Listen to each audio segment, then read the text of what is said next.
Jadi Pak Zul yang ganteng ya, yang saya ada lawan, itu Pak Zul tidak pernah di gereja Katolik itu dibuang tradisi para rasul itu. Tapi Anda jangan nabrakan satu-satu karena kegunaannya beda-beda. Tadi kegunaannya di baptisan ada, kegunaannya di memberkati ini ada. Ya. Jadi jangan Anda tabrakan, dan itu ada bukti tercatat seperti yang saya tunjukkan pada Anda. Ini ditulis dalam buku Santo Hieronymus. Ya. Ditulis dalam buku Santo Hieronymus, dan Santo Hieronymus ini hidup pada abad keempat. Jadi Bapak Zul yang menuduh kami itu sudah tidak sesuai tradisi para rasul yang kami pakai sekarang dengan yang dulu, itu adalah omong kosong, ya, omong kosong, dan itu tidak benar, ya, itu tidak benar. Sekarang saya menunjukkan tentang mujizat melalui salib yang terjadi pada abad-abad ketiga dan keempat. Oke, baik. Mujizat melalui tanda salib. Baik, ini perlu saya sampaikan. Oke. Mujizat melalui tanda salib ini ditulis atau diceritakan oleh Santo Epifanius yang hidup sekitar tahun 315 sampai tahun 403. Dia menceritakan bahwa ada seorang bernama Yosefus itu memberikan berkat tanda salib atas kapal sambil menyerukan sebentuk doa. Jadi akhirnya dia mendoakan, maksudnya dia mendoakan dengan memakai tanda salib, mendoakan suatu kapal yang ingin berlayar Bapak Ibu, dan akhirnya selamat sampai tujuan. Oke? Oke, ya saya tampilkan apa yang disampaikan oleh Pak Agios. Nah ini adalah yang mungkin sering disampaikan tentang tanda salib di dahi dan di mulut. Oke. Oke, ya. Pemaknaan itu banyak ya Pak Agio ya, karena intinya pada dasarnya adalah bahwa kita menjalankan ya firman Tuhan yang kita dengarkan itu. Oke, tanda salib di dahi dikatakan sucikan pikiranku, di mulut sucikan perkataanku, dan di dada sucikan perasaanku atau hatiku. Oke, terima kasih Pak Agio sudah membantu. Ya, bisa itu pemaknaan dari pemakaian tanda salib itu. Oke. Kita lanjutkan di bagian B. Santo Nino ya. Oke, Santo Nino itu pernah menyembuhkan seorang yang sakit. Oke, dikatakan begini. Santo Nino itu pernah menggenggam sebuah salib kayu sambil berdoa. Kemudian menyentuh dahi Ratu Georgia yang sedang sakit keras. Lalu dia menarik garis hingga ke kaki dan kedua bahunya membentuk sebuah salib. Setelah terjadi itu Bapak Ibu, maka Ratu Georgia itu sembuh. Ya. Jadi memegang salib lalu dia berdoa ya. Lalu dia menyentuh dahi ratu ini, kemudian malah ratu ini membentuk salib dan akhirnya dia sembuh dari penyakitnya. Oke. Saya tadi berjanji memberi kesaksian. Kesaksiannya pendek. Bapak Ibu, saya pernah menangani orang yang kesurupan atau kerasukan ya, kerasukan setan, seorang perempuan, tapi ketika dia berbicara matanya bercahaya, suaranya suara laki-laki. Nah, waktu terjadi itu sekitar saya masih SMA ya, sekitar tahun 2000 berapa ya? Sekitar tahun 2010 atau 2011 ya kejadian itu. Nah, anak ini, perempuan ini selalu melamun sehingga dia itu kalau kita lihat mukanya itu seperti orang yang kosong ya. Lalu dia sedang nongkrong di teras rumah. Lalu kemudian tiba-tiba dia kerasukan dan dia ngomong orang yang masuk itu yang kerasukan itu yang suara laki-laki. Lalu dia bilang, "Saya mau bawa pulang anak saya." Jadi dia ngaku-ngaku yang kerasukan ini anaknya, dia mau bawa pulang katanya. Tapi suaranya suara laki-laki. Lalu waktu itu memang beberapa tokoh agama yang lain dipanggil Bapak Ibu, dipanggil tapi tidak bisa mengusir. Ya, saya tidak sebutkan dari agama mana. Diajak supaya tokoh agama karena memang perempuan ini waktu itu bukan seorang Katolik, bukan seorang Protestan juga. Lalu dipanggil, ya udah kami biarkan, kami tidak berdoa, kami biarkan orang lain yang berdoa supaya orang yang merasuki itu atau setan yang merasuki itu keluar. Ternyata dari pemimpin agama ini tidak bisa mengeluarkan setan yang merasuki itu, hanya mengeluarkan sebentar saja kemudian datang lagi. Oke. Lalu ketika kami melihat mereka menyerah, lalu saya ambil rosario yang ada salibnya, teman saya ambil salib juga, lalu saya ambil air yang sudah diberkati atau disebut air suci itu.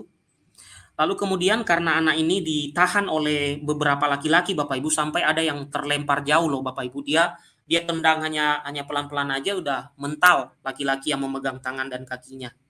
Ya. Akhirnya dipegang ya, dia sambil dipegang dan sambil mental itu ya, cowok itu ya. Lalu teman saya yang satu ini yang megang salib ini dia berdoa Bapa Kami dan Salam Maria sambil dia mengambil air suci dan memerciki kepada orang yang sedang kerasukan itu. Lalu saya sambil menempel salib di kepala anak itu. Saya menempel salib lalu saya berdoa, aku percaya, atau syahadat para rasul. Apa yang terjadi Bapak Ibu? Anak yang tadinya dia bukan seorang Katolik, dia bukan seorang Protestan, dia menyebut nama Yesus. Dia bilang begini, panas Tuhan Yesus, panas Tuhan Yesus. Dia mengatakan itu, panas Tuhan Yesus. Dan itu suara laki-laki, padahal perempuan yang kerasukan ini. Lalu teman saya suruh dia keluar. Kalau panas kamu keluar dari anak ini. Oh, dia melawan Bapak Ibu, dia melawan. Pokoknya saya mau bawa pulang ini anak saya, dia bilang begitu. Terus makin bertekunlah kami mendoakan. Termasuk saya doa Bapa Kami, doa aku percaya. Teman saya doa Salam Maria. Saya sambil pegang salib saya letakkan di kepalanya. Tapi Bapak Ibu jangan diartikan bahwa salib itu yang mempunyai kekuatan ya. Saya tidak mengartikan seperti itu. Tapi melalui salib itu Allah menurunkan kekuatan. Karena salib itu lambang kemenangan Kristus. Jadi jangan disalahartikan. Oke, akhirnya saya taruh terus di kepalanya dan sambil saya doakan doa aku percaya dan Bapa Kami. Akhirnya dia berteriak-teriak panas Bapak Ibu sambil dia menyebutkan nama Yesus. Dan setelah lama dia mungkin capek juga itu iblis kayak kepanasan, lalu diperciki air suci itu yang sudah didoakan juga kepanasan dia karena diperciki di badan anak itu. Kepanasan dan dia meronta-ronta sampai teman-teman saya yang memegang itu terlempar, ada beberapa ya laki-laki yang memegang tapi bisa terlempar. Akhirnya Bapak Ibu setelah lama kami berdoa ya dengan kami menaruh salib di kepalanya ya, salib asli Bapak Ibu kayu, kemudian ada salib ini juga rosario, lalu dia teriak-teriak ketika kami berikan di matanya ya, dia kan sudah pergi nih, setannya sudah pergi, lalu dia masih melihat. Anak ini masih melihat, dia bilang ada orang pakai rambutnya hitam, maksudnya dia membelakangi gadis ini. Lalu kami bilang ke dia, kamu pegang salib ini. Nah, terus kami tanya ke dia, kan dia bukan seorang Kristiani. Ketika kamu pegang itu dia pergi nggak? Dia bilang dia pergi, dia takut. Nah, terus kami bilang ke dia, ya udah kamu pegang aja ini. Padahal dia bukan seorang Kristiani Bapak Ibu, pegang aja ini. Kami kasih rosario. Setelah lama Bapak Ibu, akhirnya sembuhlah orang yang kesurupan itu. Ini kesaksian saya dan ini benar nyata terjadi. Nah, akhirnya dia sembuh. Dia sembuh setelah kami lakukan seperti yang saya ceritakan tadi. Dan akhirnya selama beberapa saat itu tidak pernah lagi terjadi kesurupan dengan anak itu. Dan dia tetap menganut iman atau agama yang dia yakini.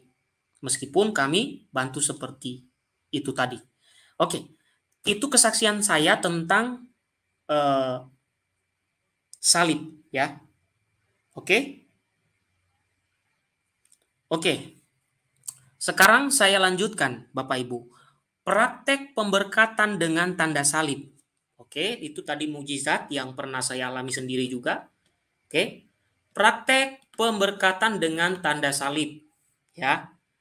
Kemudian nanti ada beberapa yang mempertanyakan tadi, kok kok ada yang ke kiri dan ke kanan kalau membuat tanda salib? Di mana yang benar? Nah, itu juga pertanyaan.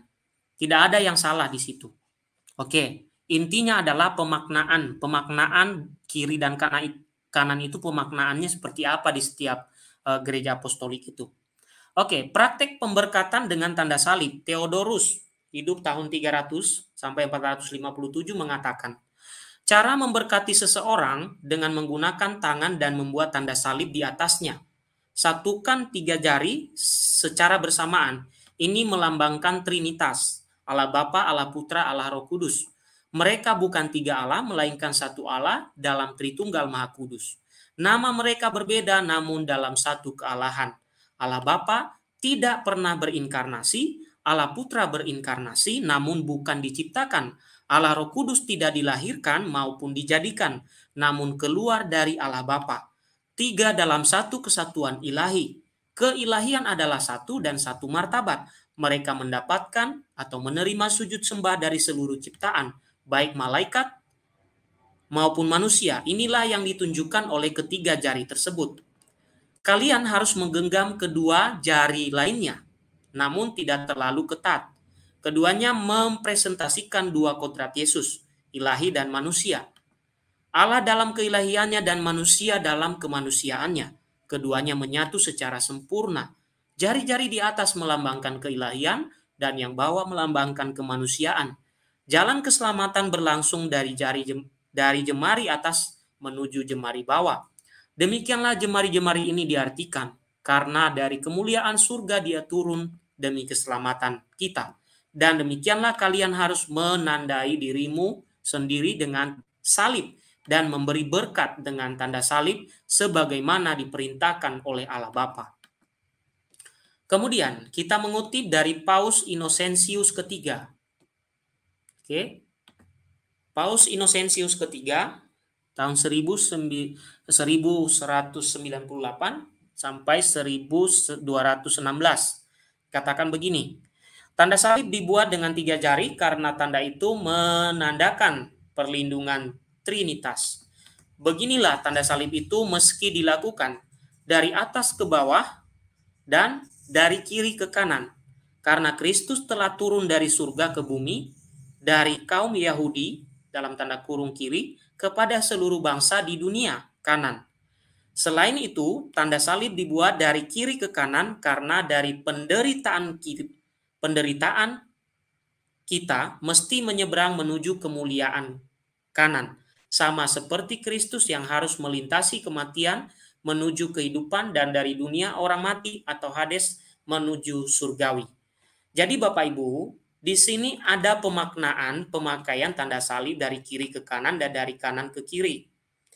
Nah, kalau dari teman-teman kita gereja ortodoks, ya, mereka dari kanan ke kiri.